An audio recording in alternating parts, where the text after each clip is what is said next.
आज के एपिसोड पे डिस्कशन करने से पहले I would like to request you to subscribe our YouTube channel and follow us on Facebook and Twitter as well. इसके अलावा अगर आप हमें सपोर्ट करना चाहते हैं तो that you can do through a Patreon also. Facebook, Twitter और पेट्रियन की जो लिंक्स हैं वो इस वीडियो की डिस्क्रिप्शन में आपको मिल जाएंगी। इसके अलावा इस चैनल के अबाउट सेक्शन में भी आपको इन तीनों वेबसाइट्स की लिंक्स मिल जाएंगी। बांग्लादेश की फॉरेन पॉलिसी में पिछले 6-7 साल के अंदर एक बड़ा शिफ्ट आया हुआ है।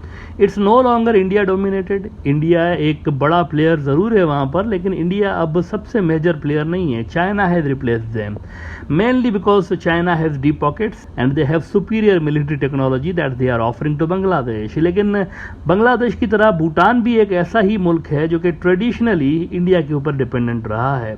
इनफैक्ट इनकी जो फॉरेन पॉलिसी थी उसके ऊपर भी इंडिया का ही कंट्रोल था, लेकिन वहाँ भी बहुत बड़े चेंजेस गुज़िश्ता 2-3 साल के अंदर आए हैं जो कि दुनिया ऑब्जर्व कर रही है। कोई इस पे इंडिया के अंदर बात करे ना करे, लेकिन ऐसा हो रहा है।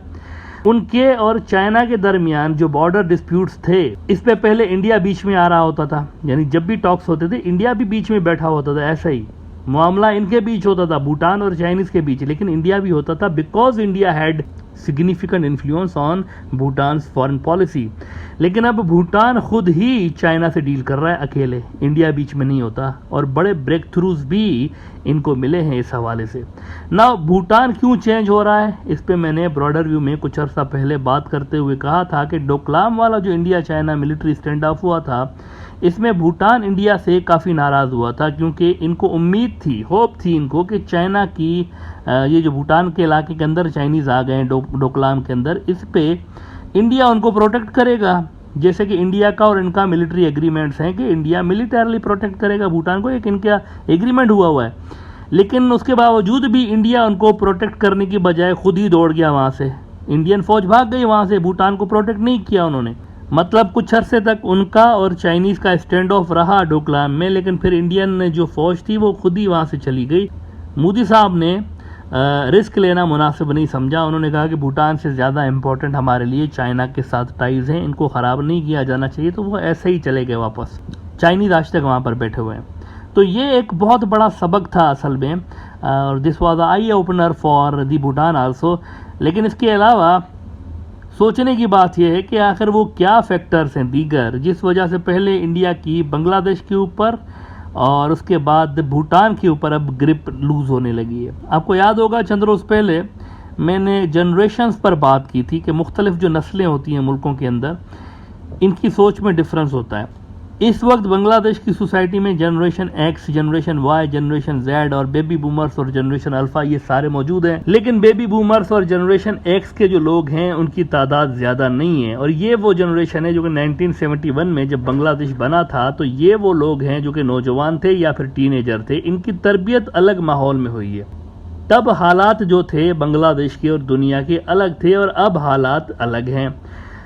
जब ये जवान हो रहे थे उस वक्त इंडिया एक हीरो के तौर पर उभर रहा था, और इनके जहन में शुरू में ही इंडिया के लिए एक अलग परसेप्शन बनी हुई है, एक पॉजिटिव इमेज बनी रही है। ऊपर से इनके पास इंफॉर्मेशन लिमिटेड हुआ करती थी, चंद अखबारात छपते थे, सारे लोग वही पढ़ रहे होते थे, कुछ ही टीवी चैनल्स थे और टीवी तक एक्सेस भी कम ही लोगों के पास होती थी, तो इनको वहीं से ही थोड़े से सोर्सेज थे, वहाँ से इनको इन्फॉर्मेशन मिलती थी, और उसी इन्फॉर्मेशन की बुनियाद पे इनकी परसेप्शन बन रही होती थी पब्लिक की। लेकिन अब क्या हो रहा है, अब एक जनरेशनल शिफ्ट आया हुआ है। अब जो नस्ल जवान हुई है ना, जनरेशन वाई, जनरेशन जेड और जनरेशन अल्फ़ा, इनके पास इंटरनेट और सोशल मीडिया की वजह से इंफॉर्मेशन का फ्लड आया हुआ है इनके जहन पे। ये दुनिया भर से कनेक्टेड हैं, मतलब हर रीजन की इंफॉर्मेशन इनके पास एक क्लिक पे आ रही होती है। इनकी सोच अलग अंदाज से बन रही है पहले वालों की निस्बत। पहले वालों की सोच कहाँ से बन रही थी, 2-3 अखबारात हैं, 10 अखबारात हैं, वही छप रहे हैं, और 2-4 टीवी चैनल्स हैं, उन्हीं को देख देख कर। लेकिन अब वाले ऐसा नहीं है, अब वालों के सामने पूरी दुनिया है। बल्कि एक बड़ी सीरियस बात आपको बताऊं इस हवाले से कि ये जो मुल्कों की सीक्रेट एजेंसीज होती है ना, इंटेलिजेंस एजेंसीज, जैसे कि इंडिया की रॉ है और अमेरिकन CIA है, पाकिस्तानी ISI वगैरह वगैरह, इन सीक्रेट एजेंसीज की भी इंफॉर्मेशन के डोमेन में पहले वाली मोनोपोली नहीं रही बिकॉज ऑफ सोशल मीडिया। अब देखें, अक्सर जो बातें इनको पता होती है ना, वो कहीं ना कहीं पे सोशल मीडिया पे कोई ना कोई जर्नलिस्ट डिस्कस कर रहा होता है। इनका भी जो इन्फॉर्मेशन डोमेन है वो श्रिंक हुआ है, सुकड़ा है पहले के मुकाबले में, लोग ज़्यादा जानते हैं अब। यानी जो पहले इन्फॉर्मेशन जैसे 1980s में 90s में जो इन्फॉर्मेशन एक्सक्लूसिवली इनके पास हुआ करती थी, अब ऐसा नहीं है। अब सवाए मोस्ट इंपॉर्टेंट नेशनल सिक्योरिटी के जो मुद्दे हैं ना, इनके अलावा बाकी हर चीज़ पब्लिक को पता होती है। This has changed the thought process of the society as a whole. लोगों के सोचने का अंदाज बदल गया है ना। कुछ लोगों को जब ये जनरेशनल गैप का अंदाज़ा नहीं होता, जनरेशनल शिफ्ट का पता नहीं होता, तो मैं उनको अक्सर मूवीज़ के और सॉन्ग्स के एग्जांपल देता हूँ कि आप देखें कि 1970s और 80s के लोग थे जो इनका म्यूज़िक का टेस्ट किस तरह का था, इनके कपड़े पहनने का जो फैशन का सेंस था वो किस तरह का था, और आज का देखें आप किस तरह का है। आज के आप सॉन्ग्स सुने नई जनरेशन के, पहले वाले सुने, तो इनमें ज़मीन आसमान का फ़र्क है। यही सोच है असल में, यही उनका जो थॉट प्रोसेस, जहन के अंदर जो चीज़ चल रही है ना, यही डिफरेंस है। पहले वाले जो थे वो अलग अंदाज से, उनकी जो टेस्ट थी वो अलग थी, अब वाले जो हैं उनकी अलग है। भूटान के साथ भी बिल्कुल यही हो रहा है। वहाँ भी एक जनरेशनल शिफ्ट आया हुआ है और वहाँ की नई नस्ल जो है ना, वो भी सेल्फ इंटरेस्ट पे ज़्यादा फोकस्ड है कि इंडिया हो या चाइना हो, हमें कौन सबसे ज़्यादा फ़ायदा देता है, वही हमारे लिए इम्पोर्टेंट है। टीवी और इंटरनेट वहाँ 1999 से आम होना शुरू हुए थे भूटान में, लेकिन आज का भूटान डिफरेंट है। देखें इनकी आबादी सिर्फ 7,80,000 है। आप हैरान होंगे, इतना छोटा मुल्क है, 7,80,000 की आबादी है, लेकिन इस 7,80,000 में से 7 लाख से ऊपर वो हैं जो कि मोबाइल रखते हैं, और सारे के सारे जो मोबाइल रखते हैं तकरीबन सारे ही इंटरनेट भी रखते हैं, यूज़ करते हैं इंटरनेट, विच मीन्स छोटे बच्चे भी इनके पास इंटरनेट यूज़ कर रहे होते हैं। पिछले 500 साल में भी भूटान इतना चेंज नहीं हुआ था जितना पिछले 50 साल के अंदर हो गया है। ये एक फैक्ट है, भूटान बिल्कुल चेंज हो गया पहले के मुकाबले। अब भी वहाँ पर है तो किंग, लेकिन उनकी पार्लियामेंट का जो रोल है ना, एक पार्लियामेंट भी है वहाँ पर, और वहाँ पर जो लोग इलेक्ट होके आते हैं वो डिस्कस करते हैं सारे इशूज, सब कुछ होता है। पार्लियामेंट का रोल बहुत इंपॉर्टेंट हो गया वहाँ पे पहले के मुकाबले में।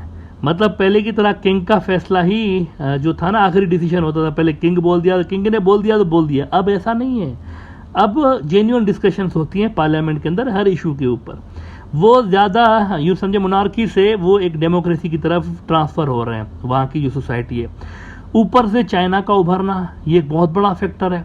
चाइना के उभरने से भी वहाँ का जो प्राइवेट सेक्टर है उनको चाइना की ज़रूरत पड़ गई है, वो चाइना उनकी नीड बन चुका है। लिहाजा भूटान की अपनी मजबूरी बन चुकी है that they should have a good relations with the China, चाहे इंडिया इसको पसंद करे या ना करे। इनका प्राइवेट सेक्टर देखें, अब जुल्म देखें इनके प्राइवेट सेक्टर के साथ। इनका प्राइवेट सेक्टर चाइना का माल इंडिया से खरीदता रहा है, माल चाइना का है, गुड्स चाइना के, वहाँ से इंडिया है, इंडियन जो ट्रेडर्स हैं उन्होंने मंगवाए और फिर यहाँ इंडिया से इधर चले गए जनाब भूटान की तरफ। इसका मतलब है कि इंडिया मिडलमैन बन के कमाता रहा है पैसे इनसे। तो वहाँ का प्राइवेट सेक्टर कह रहा है कि अब सीधा सीधा हम क्यों नहीं कमा रहे भाई, सीधा उनको चाइना से सीधा सीधा माल क्यों नहीं ले रहे। इसके अलावा उनकी जो टूरिज्म इंडस्ट्री है ना, ये उनकी इकोनॉमी का एक बहुत इंपॉर्टेंट फैक्टर है।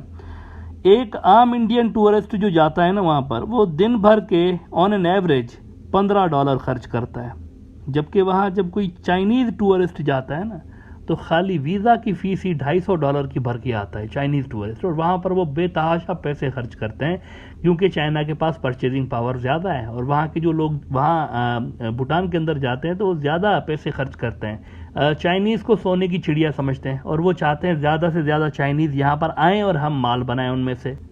लिहाजा मित्रों, जनरेशनल शिफ्ट से लेके वो जो नौजवान नस्ल जो इंटरनेट से कनेक्ट हुई है, उनकी सोच बदली है। एक तो उनकी वजह से, दूसरा चीन की इकोनॉमी, चीन की राइज के साथ चीन की इकोनॉमी बढ़ी है, और भूटान की लोकल मार्केट में जो चीनी प्रोडक्ट्स की डिमांड बढ़ गई है। उसके अलावा भूटान की टूरिज्म इंडस्ट्री में चाइनीज़ टूरिस्ट का इन्फ्लो बढ़ गया है। ये सारे फैक्टर्स मिलके भूटान को मजबूर कर रहे हैं कि वो अपनी फॉरेन पॉलिसी में स्ट्रेटेजिक रीपोजिशनिंग करे, और वो कर रहे हैं।